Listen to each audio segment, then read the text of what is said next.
Morning, afternoon, evening, everybody. Welcome back to another No More Future. And calm down, calm down. If you're gonna hit the subscribe button, better hit it quick because I am going back to the game. Let's go.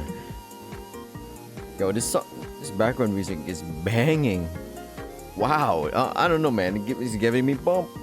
But sadly, it's nighttime at my time or area. Oh, yeah. This is what it is.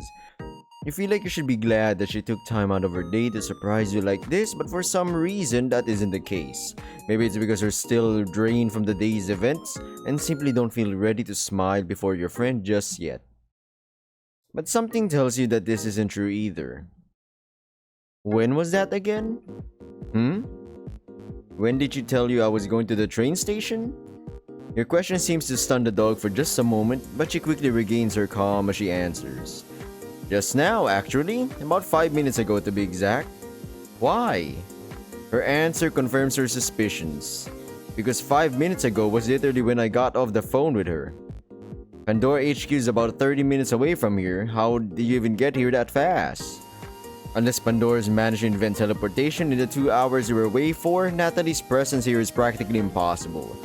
Maybe she has an ability of some kind, but she never gave you any indication that she did before, and you reckon you'd have realized sooner if that were the case. Perhaps you're merely overthinking this. Natalie seems to think so, at least. Hey, you might be cybernetic and all, but don't underestimate this Labrador. I'm way faster than you think. Faster than a car?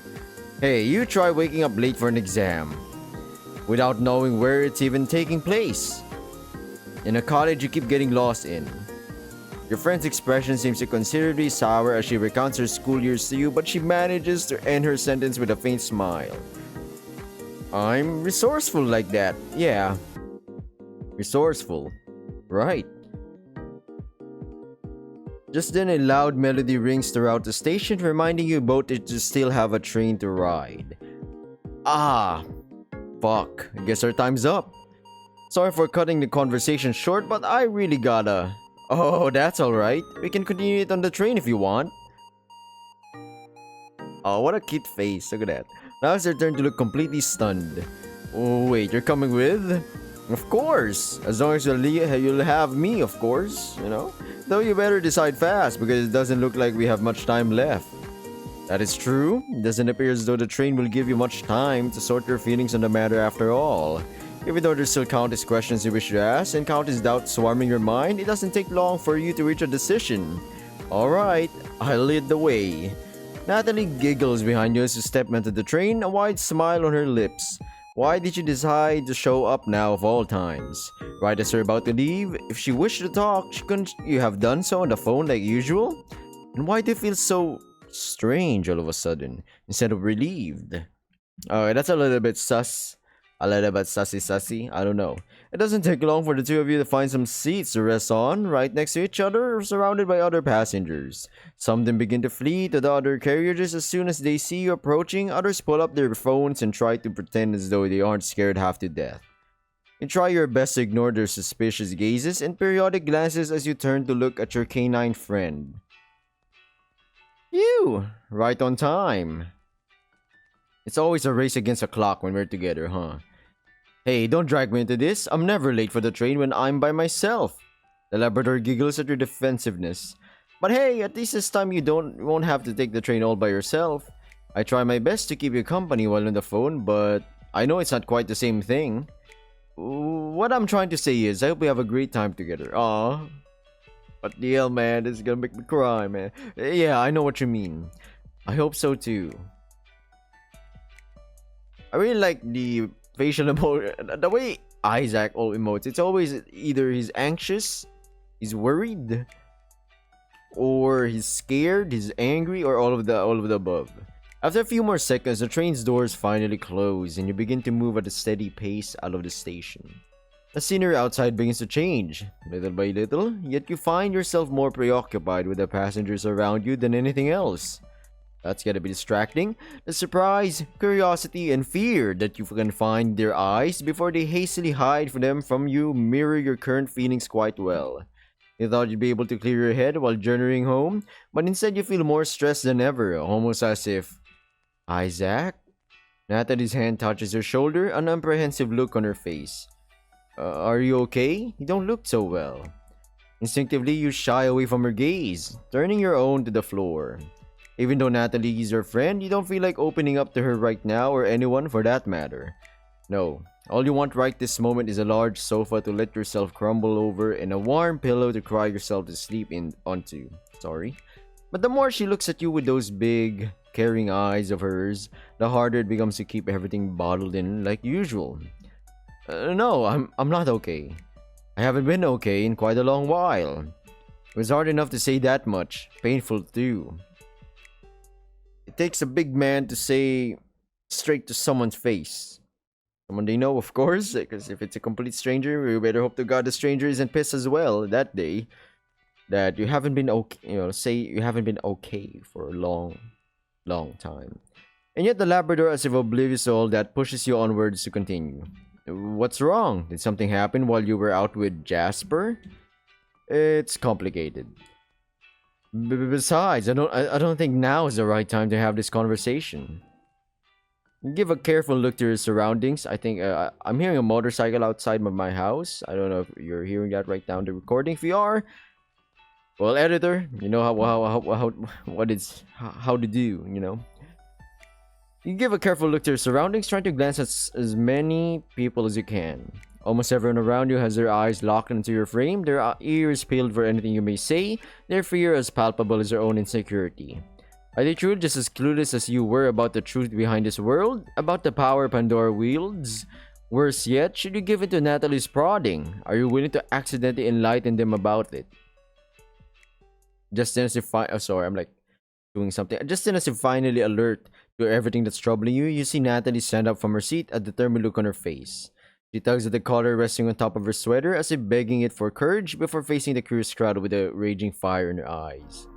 Well? Are you gonna stare for much longer? If all you guys want is to listen in on our private conversation, there are plenty of things I could tell you all personally. Damn! I'm sorry I can't shout that line right now. I'm in a space where people are sleeping, and if I scream out loud, well, they wake up. I'm gonna get chewed out.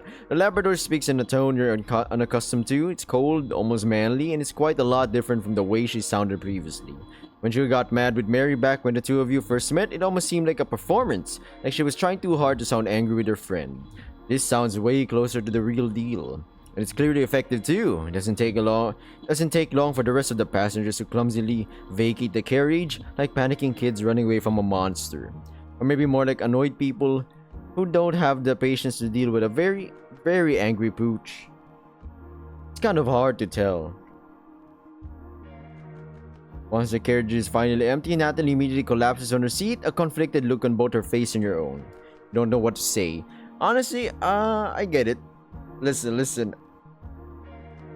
If you were caught in the act of something you shouldn't really be doing, like let's say eavesdropping on some other person's private conversation, and they got mad, yeah, you'd look on the other's way and just F off. You know what I'm saying? So that's what happened. Why did you do that? You asked, yet she doesn't answer. You didn't have to scream at them like that. Is everything okay? Now it's your turn to ask that, even if you really shouldn't. Me? I'm fine, I swear. So she says, yet her voice is a whirlwind of emotion, half struck between the almost arrogant tone she employed just now and her usual cheerful disposition. You're not sure how you feel about the Labrador's performance or why she felt the need to go through with it, for that matter. You're hoping she can answer these questions for you instead, and after a brief sigh, the Labrador tries to do just that. It's just that, the other time... She turns to stare at you, her muzzle having to bend upwards to face yours, emphasizing the apologetic look on her face.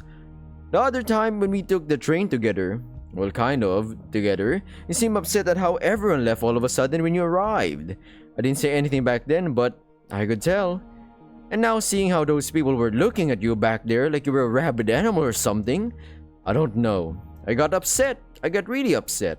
It made me realize how you must feel every day of your life now that you're a synthetic.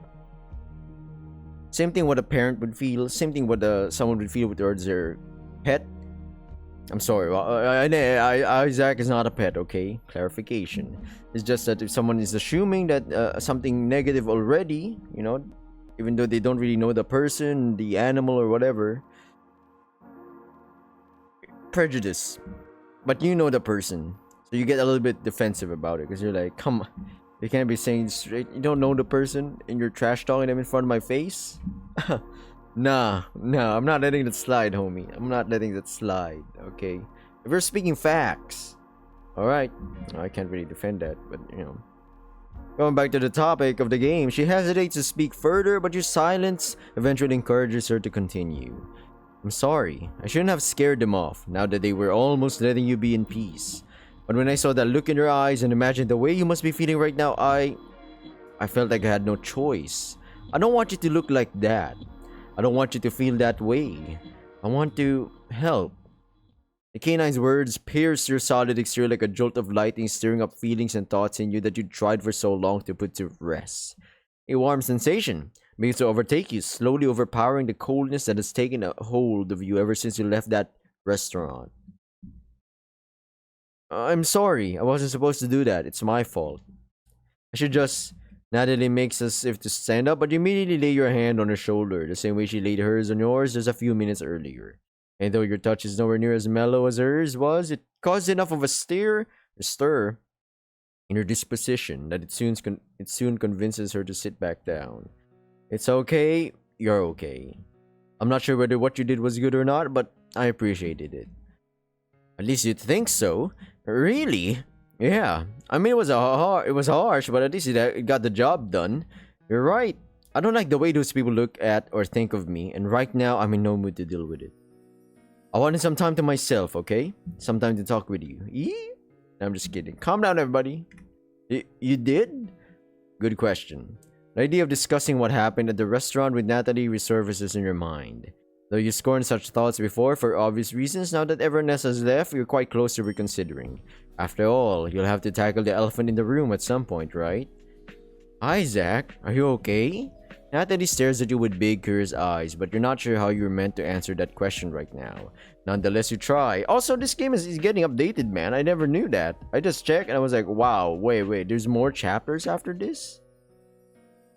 Damn, alright. Look, I'm really upset too. You know that, right? My mind's all over the place right now. I know you're asking me to open up to you, but I'm afraid that if I do, I won't be able to rein myself in anymore.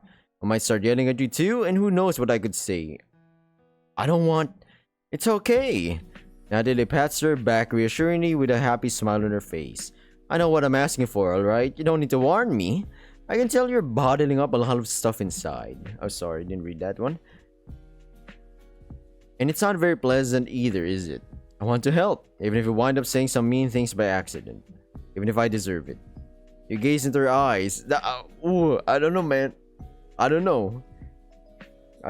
Things that we bottle up inside is it's not clean.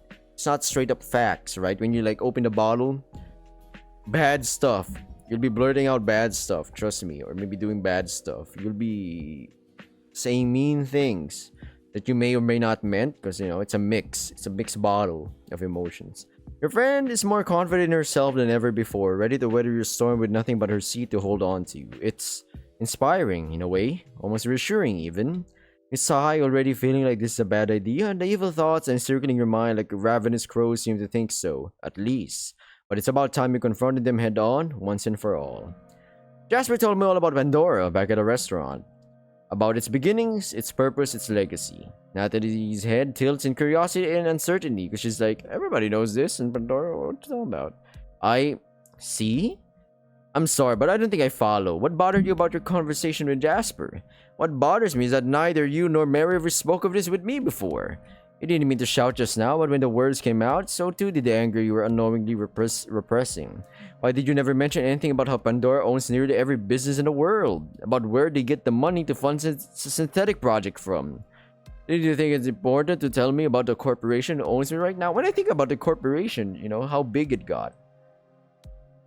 Any money they spend, it just goes back to them. So they do have infinite money. Because they own most, if not every business in the world. And they're funding multiple projects that cost like billions, if not trillions of dollars. And yet, it's not really a matter for them. They have a sinkhole of a pocket. That's what I'll say. Did you think it's important to tell me about the corporation who owns me right now? Oh, hold on a moment, slow down. What exactly did Jasper tell you? You're going all over the place. Noticing the frightful look on your face isn't going away anytime soon, Natalie's quick to explain herself further. I don't mean to deflect or anything, I just want to know what you're talking about, specifically. I can't understand you if we were not on the same page. It takes a while for your anger to mellow down, but eventually you agree to the girl's request with a sigh. Alright, I might as well start in order. You tell your friend every little secret the Drake had whispered to you, beginning with your first conversation in his car. In the same order you chose, skipping over your many objections, of course. You stop yourself just short of Bradbury's arrival on the scene, once you feel like you've given your friend enough information to justify your disappointment. And that's that. As far as I understand it now anyway. But I want to hear it from you. Why didn't you tell me anything about this before? It takes a while for Natalie to answer. I'm sorry, I'm like experimenting. Can I like flat monotone without an accent? You know, like speak English words, you know, the Kingsman English. Because I've noticed I have an accent when I speak in English. I have just remember I'm Filipino. Yeah, check my about. I'm from the Philippines. When I speak in my natural tongue, it's a bit more natural. I don't know, I'm a little bit like, iffy about my voice right now. It takes a while for Natalie to answer, but not quite as long as you thought she'd need. Well, for starters, it never really came up, did it? I mean, you said it yourself, didn't you? How Mr. Morgan kind of went out of his way to start this whole debacle. It's not like there was ever a time in the few days we've known each other where the topic really came up on its own. You try to think of a comeback for the Labrador's objection, taking quite a few seconds of silence to do so, and you feel almost relieved when you can't find one. Isaac got a problem as well. I mean, they didn't really hide anything. Because there was like, they let him do whatever he wants. So if it's not, they're not asking, why answer, right? I mean, that's pretty much how the government does as well, but you know. I guess I can agree with that. Calm down, everybody. I'm not anti-anything, the government, but... No, that's just straight up facts, right? If you don't dig, you won't really uncover anything. Same thing with Google. Like, if you open up Google, just Google search your Google search bar, right? You're not clicking it or anything. It's just there. Nothing will pop up like, hey, wanna find this or whatnot. Unless you click the search bar thingy. Well, recommended searches will pop up. Usually inclined with you. But yeah, going back to it, I guess I can agree with that. I can't think of a time where it would have felt right for you to bring this stuff up on your own, all things considered. I know, right? I'm not the kind of person who just starts lecturing their friends about politics or economics out of the blue, with no real reason. Especially when I think they're already aware of it all anyway. If my voice gets loud, it means I'm in the zone. If it's a little bit soft, but it's kind of loud because I edited to be loud. If anyone's asking, that, you know, my voice modulation is kind of iffy. Though you were beginning to calm down thanks to the canine's explanation, that last careless comment once again has you on edge. Wait, what? Okay, I think did I read that? Oh, hold on, are you kidding me? How in the world could I have even known all this stuff before? Google. Your sudden outburst is enough to move even the Labrador, though she tries her best to stay calm. I mean, it's not like it's that big a secret, right? Back in my old college, pretty much everybody... For some reason, Natalie stops herself mid-sentence and starts over as though nothing happened. And anyway, everyone at Pandora is aware of it, even newbies like me. Is it really that strange to assume someone else had already filled you in, or that you already came in knowing all this? You make as if to shout, but all strength leaves you right before you can do anything of the sort. You feel like you should be angry, yet all you can feel right now is the unbridled weight of your own inexcusable ignorance. Who am I kidding? I'm an idiot! I really am the only one out of the loop. The only one who thinks Pandora owning the entire planet sounds totally surreal. You turn to face Natalie once more, whose frightened look has turned into an apprehensive one. Am I really the only one who has a problem with this? Who thinks Pandora being everything at once is a big deal? I don't know, Isaac. That's just how the world works, I guess. I can't say it affects me quite the same way it does with you. It's not that different from how people think it works, is it? It's just a little different. That doesn't sound right. You reason? She can't really think so little of this, can she? I guess I shouldn't be surprised. Bradbury seemed to think so too. Hold on, Bradbury showed up too? The Labrador appears rather startled by the sudden mention of that name, and you can't exactly blame her for it. Yeah, after Jasper told me all this stuff rather abruptly, I might add, at first it looked like he was just trying to rile us up, but then he said that Pandora really is the only thing keeping the world together, that nobody can live without it. And how all it takes is for Jasper to go away, for the entire company to fall, and take the whole world with it. Even now, you can't help but cringe at everything you had to listen to, at that harsh discussion you bore witness to. You feel your legs twitch underneath your seat as you relive that conversation 1,000 times in your mind, examining every word over and over, looking for double meanings, exploring every awful possibility. Was he trying to piss off Jasper? Is that the real reason he joined us? Or was he trying to unsettle me, make me worry about the corporation that's responsible for me even existing right now? Isaac, my answer as the overview, literally reading the visual novel, reading it out loud. He was trying to do both. Isaac, what are you... And yet worrying about these things doesn't help you feel any better. Quite the opposite, actually. The more you try to focus on what just happened, the more you find yourself reliving even older memories, trying to find meaning where there seemingly is none. This game is depressing, man. Your first awakening as a synthetic, your first meeting with Jasper and Bradbury, the grisly debate between the Drake, the Siamese, and the owners. Without warning, you begin to shake your head violently, fuming at all the questions you still can't answer, vexed at all the inconsistencies you can't explain. Disappointed in yourself for not realizing that things would escalate to this point, for believing your world would always stay as simple as it used to be. Fuck!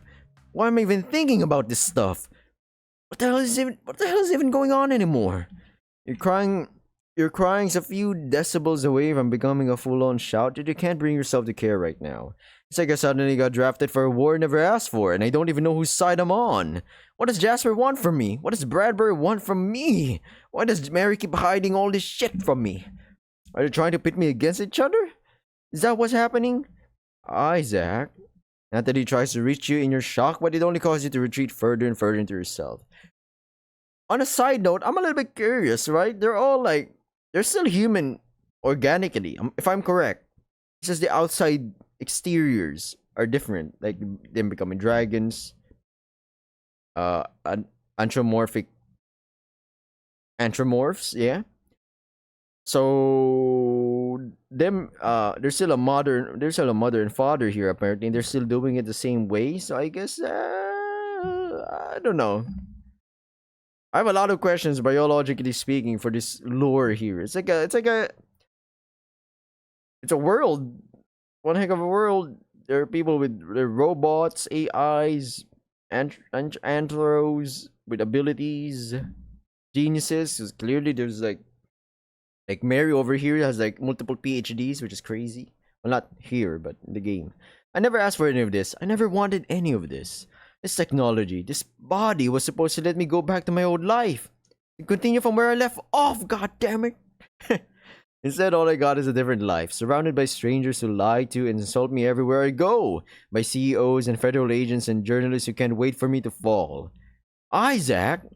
Again, you hear Natalie's voice, but the only sound that truly reaches her ears are your own words, muffled against the clasped hands that are pressing against her muzzle. It's not fair. It's not right. This isn't what I should be losing my mind over.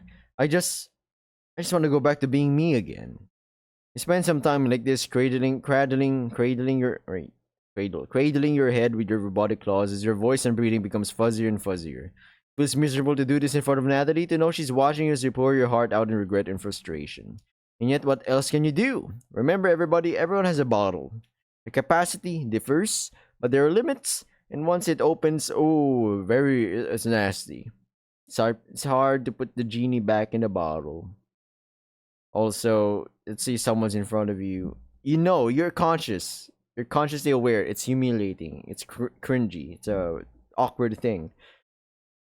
But your mind, your body, your soul is literally said, no, let it all out. Oh my god. And yet, what else can you do? How are you supposed to get out of this situation? How are you meant to escape from those two madmen and all the evils they've unleashed upon? Then do it. Natalie's response is so quiet and curt, you almost don't hear it. Huh? I'm not gonna pretend to know what exactly happened between you, Jasper, and Bradbury, but if you really don't care about all this nonsense, what's stopping you from tuning it all out? Just like you said, whatever's going on between Jasper and Bradbury is not your problem. I was gonna say as well. Like, I know it's part of this big deal, it's part of it, but he still has a choice to just not give a crap about it. Alright, going back to the game. You don't need to worry about what those jerks are saying or doing behind your back. They're just two idiots playing petty war games with each other. If you don't want them to drag you down to their level, then hold on to something and stand your fucking ground. Exactly. Strange. Aside from before, when she started shouting to those people, you've never heard her speak so solemnly before. Oh, sorry. Can you read that? So determinedly. It's uncharacteristic of her, for sure. And yet, in spite of how burst they are, her words somehow reached you better than empty apologies or kind-hearted suggestions ever could. But they're nothing, Isaac. Nothing but trouble that you never asked for. You weren't born to be their tool or their trophy or their shoulder. You were born to be yourself. This isn't your battle, Isaac. This isn't your problem. You turned to face your friend once again, an unsure look on your face. If you could still cry, your face would be bathed in tears. Are you sure about that? Absolutely. You said it best yourself. You joined this project because you wanted to be with your family again, because you wanted to be yourself again. And you can still do that. You should still do that. You can forget about those two asshats anytime you wish and go back to doing what you want to do, what you should be doing. Does Natalie truly mean what she says? She's not wrong, is she? No, of course she's not. In fact, she's more right than ever. You've given too much credit to those two losers who never shut up about how worthless and miserable you are, no less. How could you ever allow yourself to stoop to their level to let them convince you that the endless vitriol that spews out of their mouth is worth anything to you? You feel almost embarrassed for yourself. You're right. Thanks, Nats. Upon hearing her thankful words, Natalie's lips cracked into a smile once again. There we go. It's so nice to see you smiling again. Honestly, I kinda got worried I was speaking out of turn there for a second. No, it's alright. I needed to hear that. It was kinda like talking with Mary for just a moment. You sure she isn't rubbing off on you? The Labrador chuckles at her comment. Well, with us working so close together, I'm bound to learn a thing or two from her over time. But for real, you don't have to worry about Jasper and Bradbury if you don't want to. Me, Mary, and the rest of the team can take care of them for you. That's nice for her to say, but honestly, I don't think it's that simple. Jasper said he wants to bring me on more outings in the future, and with the owners sponsoring this idea, I don't think even Mary could stop him. And as for Bradbury, well, I don't think there's anything anyone could do to keep him away. Very much needed the reality check sours the mood of her friend considerably, but she tries her best to stay positive nonetheless. Alright, so you can't avoid those two forever. That's fine. I mean, even I still have to see Mr. Morgan from time to time. But you won't have to do that all the time, and you can keep those interactions to a minimum. And try to get past them as fast as you can. That way you can go back to doing what you really should be doing. That's right, you don't have to participate in their nonsense if you don't want to. At the end of the day, only you can decide how much you want to let their words affect you. You can even put on some loud music inside your head if you want to be sure that they won't bother you. Nonetheless, even with that problem solved, what exactly should I be doing at this point? There's just so much stuff on my mind right now, I'm not sure where to even begin. As much as you'd like for all your problems to lead back to those two jerks, even with them out of the picture, your new life up until now could hardly be called a cakewalk. You're already feeling conflicted and confused, well before reaching that restaurant, if anything, Jasper and Brad were only exacerbated. Am I saying that correctly? Exacerbated the problem that was already there. Fortunately, Natalie doesn't seem anywhere near as uncertain as you are. But the elephant in the room is definitely the matter of your disputed humanity. That's the biggest obstacle to you going back to your old life, isn't it? But we're already taking care of it at the lab, step by step, and you might be tired of hearing this by now, but the best thing you can do to help us out in that regard is just trying to go back to said life. I think, yeah, that's the best thing. Listen, they might argue he's just mimicking his old life. Any robot, advanced AI can do that. But the more it looks real, the more it would be, you know, human. So I think they hit that right on the money. And it sounds like you got your work cut out for you in that regard, doesn't it? Yeah, I guess I do. I still have a family to track down, old friends to reconnect with, but am I really in the right state of mind to pursue all that, broken and disoriented as I am? You're not broken, you're just tired, and I don't think anyone can blame you for that after everything you went through. But you're doing a great job these last few days, at least I could see. You just gotta shove all that nonsense from earlier to the back of your mind and go back to kicking ass out there, you know? It's easy for you to say, yet you still have some doubts of your own. I don't know, sometimes I feel like I'm getting in over my head on some stuff. With my family, for example, sure, George is still happy to see me, but what about the others? Forgetting about his parents for a moment, what about my mother, what about my other aunt and uncle? What about my mom? Are they also hiding from me? Do they want nothing to do with me anymore? Should I even go look for them? It seems as though everyone but your cousin has abandoned you already, left you for dead, even though you might yet live. Daphne's words from the other day still echo in your mind. Her question of whether it was even worth looking for them, but they clearly can't be bothered to do the same. What would your father say if he was still with you? What would he do? Would he have tried to reach out like your cousin did, or would he to... Isaac? Well, I mean, if Isaac is really curious, I know it's tough. Go out and find... He has unlimited money. He got the backing of Pandora. He wanted to find someone easy. If you really wanted to, you know? Fortunately, Natalie's voice restores you from your waking nightmare and your hasty attempt to answer a call. So sorry, got a little carried away there. It's alright, you don't need to apologize. After flashing a brief smile in solidarity, Natalie goes back to her more serious tone from earlier. Honestly, I don't think I can answer those questions for you, Isaac. You're the only one who can tackle this matter, one way or another. Your sigh defeated the plainness in her voice, so calm yet so painful to listen to. Yeah, I guess I'm just scared is all. Scared of their reactions, scared of their rejection. Scared of them accepting me, only to realize too late that not even I know if I really am who I claim to be. I mean, I haven't even told George about that. What's he gonna say once he finds out that the android he cried over could be nothing more than an illusion? And worse yet, what's he gonna do? You desperately try to avoid conjuring any awful answers in your mind, afraid to even consider the possibility. Meanwhile, Natalie emits a quiet sigh of her own, a conflicted but mostly hopeful look on her face. I guess you'll have to find out when it naturally comes up or when you're ready to tell him. As much as I believe in your humanity, Isaac, you're right to believe that this isn't something you should be keeping from him. You should learn the risks the same way you did. After some more time spent calming yourself down, you eventually agreed to the Labrador's points. Yeah, you're right about that. I hope I won't forget, or worse yet, chicken out at the last moment. I'm sure you'll be fine. You'll both be fine. I have faith in you, Isaac. That's a pleasant thought, at least, even if fleeting and not nearly enough to compensate you for all the dread you feel. Noticing the uncertain look on your face, Natalie tries to divert your attention away from this bittersweet topic. What about your friend, Nem? Oh, sorry. What about your friend, Nem? He also seemed pretty happy to reconnect with you. Yeah, he was. We had a great time yesterday at this place. But then again, I forgot to tell him about my predicament also. Should I go over everything I just said again? Please don't. After a short laugh together somewhere between the anxious and the genuinely entertained, you take some time to think about your dragon friend some more. You briefly go over the time together yesterday, so happy and fleeting, and end on a slightly sour note. Fuck, I forgot about that thing he asked me. The Labrador turned to look at you with an inquisitive gaze. That thing? What kind of thing? There's no point in staying quiet about this, you reckon? You're already planning on asking someone about this before? I think it's a good idea, man. Streaming. Him. People will still be divided, but some of them will be like, nah, I mean, we have VTubers. AI VTubers.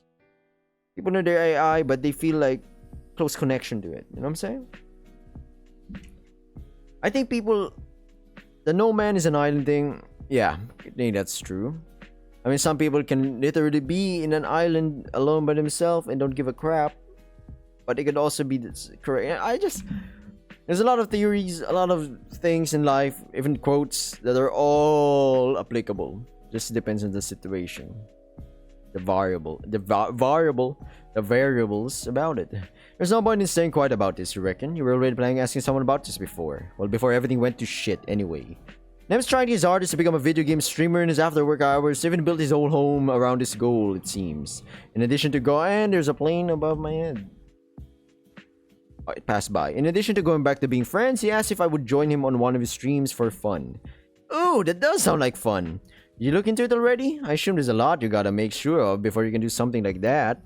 I said I would, but in the end I lost track of everything on the way to New Relay this morning. Besides, what with everything I know now, I don't think it'd be as simple as going up to Mary and asking for her permission, would it? If what Jasper said earlier is right, wouldn't that other company, Prometheus or whatever, be in charge of the streaming service he uses? Natalie turns to look the other way, seemingly lost in thought. That's right. Prometheus does own all the popular file-sharing websites and services on the web. I'm pretty sure your friend falls into the category as well. You shake your head, visibly annoyed. Well, that's just great. Who even knows if they'd allow me to appear on camera at this point? I can already see the mountain of paperwork I'll have to sift through on the horizon. Hey, let's not lose all hope. I'm sure Mary could still give you a hand. We have a whole legal team at the labs we can consult, and Mary's super friendly with all of them. And not just by necessity, I mean. I'm sure she wouldn't hesitate to call on them if you ask her. spite of Natalie's brilliant optimism, you can't help but feel unsure about her cheerful suggestion. Are you sure about that? I wouldn't want to be a burden. Hey, you're not a burden. You're just a guy looking after his friend. All you want is to be of help, same as me, or marry with you, really. That's a nice thought, at least. Seems you have more people you can count on than you thought. If the beaming Labrador before you is to be believed, her smile doesn't lose its intensity as she attempts to continue from where she left off. Is there anything else I could do to help out? Anything at all? You hesitate for a moment, unsure what to answer. Not gonna lie, I'm gonna give props to the dev team here. Whoever's writing this, I mean, they're writing a whole book for as a game because it's a visual novel. It's a novel, visually speaking. You have to just remove the who's talking and who's talking, right? Like Mary says blah, blah, blah, blah, blah, and she replies blah, blah, blah, blah, blah, right? Truth be told, there's still the matter of your friend Daphne and her brother that is still unresolved. From the girl's angsty personality, the boy's strange bouts of amnesia, and all the thieves and shadow people following them wherever they go, you have no shortage of worries when it comes to those two. But where would you even begin explaining all this to Natalie? Everything sounds so insane, you probably wouldn't believe it yourself had you not experienced it personally. Besides, you somehow feel as though this problem is only between you, Daphne, and Apollo, or just between the latter two, according to the human. It'd be wrong to involve anyone else until you're certain what's actually going down. Not really. I think you already helped me a ton by just being here for me, honestly. I was a little uncertain at first, but I'm really thankful you came here today. Aw, don't mention it. I really didn't do anything. I just said what felt right to say and did what felt right to do. I'm sure you would have done the same for me had our roles been reversed. Well, I don't know if I would have been as effective as you've been, but I definitely would have tried my hardest. And that's more than I could ever ask for. You smiled at Labrador's kindness, yet even now you can't say all your doubts have fully dissipated. As much as you're trying to look forward to the future, your gaze is still locked into the past. Look, I know I'm treading old ground again, but are you sure I can really go back to my old life, with everything going on right now? Is it worth trying to reconnect with my family, with my friends, when I don't even have proof I'm really me to begin with? Natalie needs a moment to answer, but she tries not to lose her smile as she does so. I know how you feel, Isaac, but I don't think anything's good going to come out of feeling this way.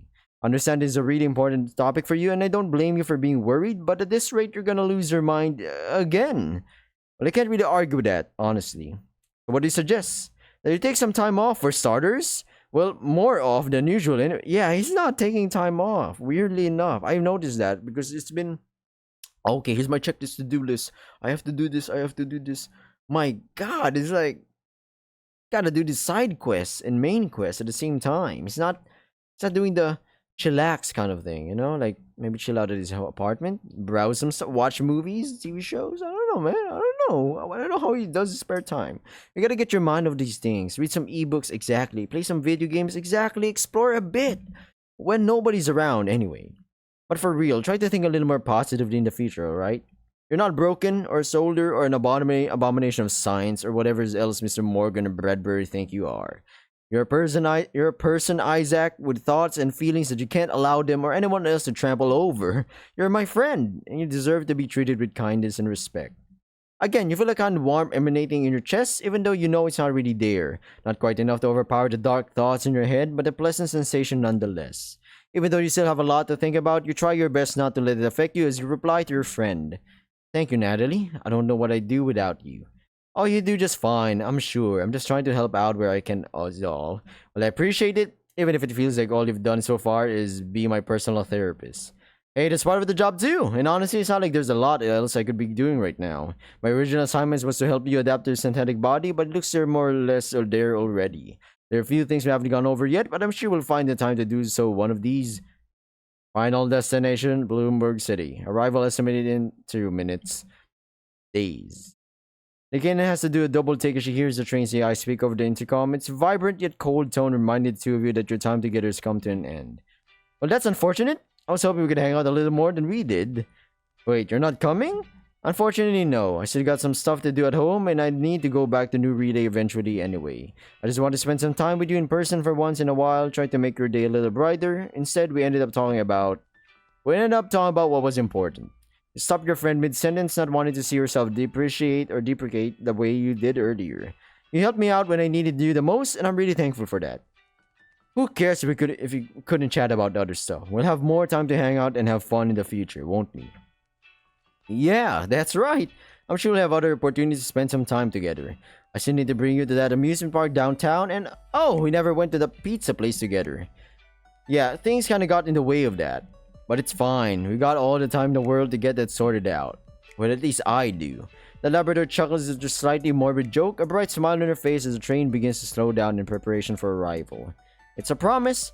I'll hit you up as soon as I get the moment to spare. Stay frosty, alright, Isaac? You too, Nats. As you step out of the train to the radiant building beyond, you're greeted by the same colorful crowds you're used to. What a colorful world. I just imagine it. I'm not talking about like a real life synthetic fur, because we have real furries. We have furries. But it's you know, it's fake. Clearly, it's clothes.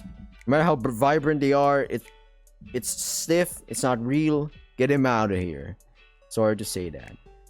Oh, look at that. Natalie's like waving goodbye there. The same city, the same people, the same emotions. Yet for once, they're not at the top of your mind right now. After taking some steps forwards, you turn around and smile at your canine friend, and smiling and waving at you from within the tree, and she bids you off. You're quite fortunate to have people like her by your side, helping you make sense of everything that's happening around you, helping you feel less alone, less stranded in this strange world. And though your head was a maelstrom of queries and emotions, but a few minutes ago, the raging seas have since calmed down. You can even afford a smile. I'm a little bit too fast, everybody. That is right, you reckon? Whatever Jasper and Bradbury were talking about earlier has nothing to do with you. You shouldn't worry about what those two madmen have to say. You have your own life and your own needs, your own problems, and it's about time you started giving them the attention and care they deserve. However, as much as you'd like to do so, it's hard to take everything the Labrador said just now at face value. Even with your closest friends, it's getting difficult to tell where the truth ends. The lies begin. Ooh! Ooh! Oh, he didn't wave back! Oh my god, that's some tension, everybody! Look at this.